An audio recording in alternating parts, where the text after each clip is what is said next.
कार्यकर्त्यांनी, भारतीय जनता पार्टीच्या कार्यकर्त्यांनी योगदान दिलं आहे अशा कार्यकर्त्याला न्याय मिळणार. आणि अपेक्षा पण एक मंडल अध्यक्ष म्हणून मला तीच होती की ह्या कार्यकर्त्यांना न्याय मिळावा.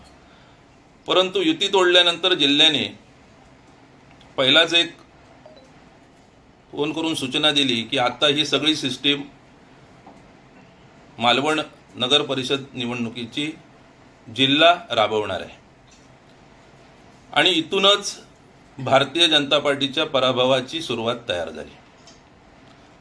ज्या लोकांनी संघटनेसाठी काम केलं होतं, जे लोक अनेक वर्ष नगरसेवक म्हणून काम करत होते, जे लोक अनेक वर्ष उपनगराध्यक्ष पदावर राहिलेले होते, अनेक लोक ज्या संघटनेच्या प्रमुख पदाधिकाऱ्यांनी नगराध्यक्षासारखी पदं उपभोगली होती, ह्या माणसांना विचारात घेऊन किंवा ज्यांनी लोकसभा विधानसभेमध्ये ज्या लोकांनी विजयी होण्यासाठी जे मताधिक्य मिळवून दिलेली ही सगळी टीम एका बाजूला भारतीय जनता पार्टीकडे असताना मात्र जिल्हा नेतृत्वाने कुठला तरी एक वेगळाच कॅल्क्युलेशन करून ना राणे समर्थक, राणे साहेबांच्या विचारधारेसोबत आलेले कार्यकर्ते, ना भाजपचे कार्यकर्ते, या सगळ्यांना डावलून एका तिसऱ्याच पॅरलर यंत्रणेंना तिकीट देण्याची किंवा त्यांना शब्द देण्याची सुरुवात केली.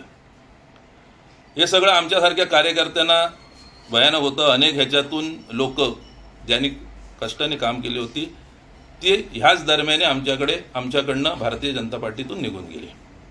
एक गोष्ट चांगली झाली, निघून गेली, परंतु मित्रपक्षामध्ये जाऊन ती निवडून आली, आज चांगल्या पदावर बसली, याचा आम्हाला आनंदच आहे. कारण त्यांनी त्यावेळी महायुती म्हणून काम केलेलं होतं. पण ह्या सगळ्या गोष्टीमध्ये भारतीय जनता पार्टी कुठे होती?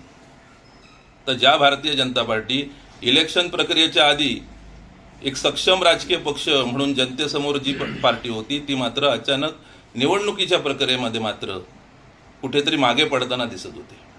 या सगळ्या प्रक्रियेबद्दल जेव्हा आमच्यासारख्या कार्यकर्त्यांनी आवाज उठवायचा प्रयत्न केला तेव्हा जिल्ह्याकडनं पार्टीचा तुला पटत नाही तर राजीनामा दे ह्या पण स्थितीपर्यंत माझ्यासारख्या कार्यकर्त्याला आणलं गेलं. हा राजीनामा आज आपण